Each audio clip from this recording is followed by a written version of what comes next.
ನಮಸ್ಕಾರ ಎಲ್ಲರಿಗೂ welcome back. ನಾನು ನಿಮ್ಮ ಮಂಜು, ನೀವು ನೋಡುತ್ತಿದ್ದೀರಿ ಮಂಜು ಸ್ಟೋರೀಸ್. ಫ್ರೆಂಡ್ಸ್, ನಮ್ಮ ದುಡ್ಡು ವಾಪಸ್ ಕೊಡಿ. ಆರ್ಸಿಬಿ ವಿರುದ್ಧ ಅಭಿಮಾನಿಗಳ ಆಕ್ರೋಶ. ಹೌದು ಫ್ರೆಂಡ್ಸ್, ಆರ್ಸಿಬಿ ಅಭಿಮಾನಿಗಳಿಂದ ಬಿಗ್ ಮಾಹಿತಿ ಬರ್ತಾ ಇದೆ.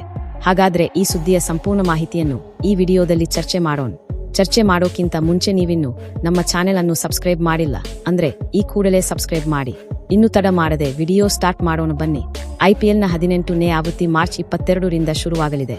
ಕೋಲ್ಕತ್ತಾದ ಈಡನ್ ಗಾರ್ಡನ್ಸ್ ಮೈದಾನದಲ್ಲಿ ನಡೆಯಲಿರುವ ಉದ್ಘಾಟನಾ ಪಂದ್ಯದಲ್ಲಿ ಹಾಲಿ ಚಾಂಪಿಯನ್ ಕೋಲ್ಕತ್ತಾ ನೈಟ್ ರೈಡರ್ಸ್ ಹಾಗೂ ರಾಯಲ್ ಚಾಲೆಂಜರ್ಸ್ ಬೆಂಗಳೂರು ತಂಡಗಳು ಮುಖಾಮುಖಿಯಾಗಲಿದೆ. ಇನ್ನು ಫೈನಲ್ ಪಂದ್ಯವು ಮೇ 25ರಂದು ಕೋಲ್ಕತ್ತಾದ ಈಡನ್ ಗಾರ್ಡನ್ಸ್ ಮೈದಾನದಲ್ಲಿ ಜರುಗಲಿದೆ. ರಂಗು ರಂಗಿನ ಕ್ರಿಕೆಟ್ ಟೂರ್ನಿ ಐಪಿಎಲ್ ಆರಂಭಕ್ಕೂ ಮುನ್ನ Royal Challengers Bengaluru franchise unbox ಹೆಸರಿನಲ್ಲಿ ರಂಗೀನ್ ಕಾರ್ಯಕ್ರಮ ಏರ್ಪಡಿಸಿದೆ. ಬೆಂಗಳೂರಿನ ಚಿನ್ನಸ್ವಾಮಿ ಸ್ಟೇಡಿಯಂನಲ್ಲಿ ಮಾರ್ಚ್ 17ರಂದು ನಡೆದ ಈ ಕಾರ್ಯಕ್ರಮವು ಅದ್ದೂರಿಯಾಗಿ ನಡೆದಿದೆ. ಇದಾಗ್ಯೂ ಲೈವ್ ಸ್ಟ್ರೀಮಿಂಗ್ ವಿರುದ್ಧ ಅಭಿಮಾನಿಗಳು ಆಕ್ರೋಶವನ್ನು ವ್ಯಕ್ತಪಡಿಸಿದ್ದಾರೆ. Royal Challengers Bengaluru franchise unbox ಕಾರ್ಯಕ್ರಮದ ಸಮಯದಲ್ಲಿ ಕ್ರೀಡಾಂಗಣದಲ್ಲಿ ಹೆಚ್ಚಿನ ಸಂಖ್ಯೆಯ ಅಭಿಮಾನಿಗಳು ಉಪಸ್ಥಿತರಿದ್ದರು. ಖ್ಯಾತ ಡಿಜೆ ಟಿಮ್ಮಿ ಟ್ರಂಪೆಟ್ ಮತ್ತು ಸ್ಥಳೀಯ ಕಲಾವಿದರ ಪ್ರದರ್ಶನಗಳನ್ನು ಅಭಿಮಾನಿಗಳು ಮನಸೊರೆಗೊಂಡರು. ಆದರೆ ಇತ್ ಲೈವ್ ಸ್ಟ್ರೀಮಿಂಗ್ ವೀಕ್ಷಿಸುತ್ತಿದ್ದ ಅಭಿಮಾನಿಗಳಿಗೆ ಮಾತ್ರ ಕಳಪೆ ಸ್ಟ್ರೀಮಿಂಗ್ನಿಂದಾಗಿ ಸಂಕಷ್ಟಕ್ಕೆ ಸಿಲುಕಿದರು.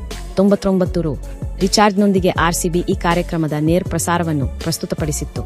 ಆದರೆ ಲೈವ್ ಸ್ಟ್ರೀಮಿಂಗ್ನಲ್ಲಿ ಬಕರಿಂಗ್ ವಿಳಂಬ ಕಂಡು ಬಂದಿದೆ. ಅಲ್ಲದೆ ಸ್ಟ್ರೀಮಿಂಗ್ ಗುಣಮಟ್ಟ ಸಹ ಕಳಪೆಯಿಂದ ಕೂಡಿತ್ತು. ಇದೀಗ ಈ ಬಗ್ಗೆ ಆರ್ಸಿಬಿ ಅಭಿಮಾನಿಗಳು ಸೋಷಿಯಲ್ ಮೀಡಿಯಾ ಮೂಲಕ ತಮ್ಮ ಆಕ್ರೋಶವನ್ನು ಹೊರಹಾಕುತ್ತಿದ್ದಾರೆ. ಅದರಲ್ಲೂ ಕೆಲವರು 99 ರು ಪಾವತಿಸಿದರೂ ಉತ್ತಮ ಸ್ಟ್ರೀಮಿಂಗ್ ವ್ಯವಸ್ಥೆ ಮಾಡದ ಆರ್ಸಿಬಿಯನ್ನು ತರಾಟೆಗೆ ತೆಗೆದುಕೊಂಡಿದ್ದಾರೆ.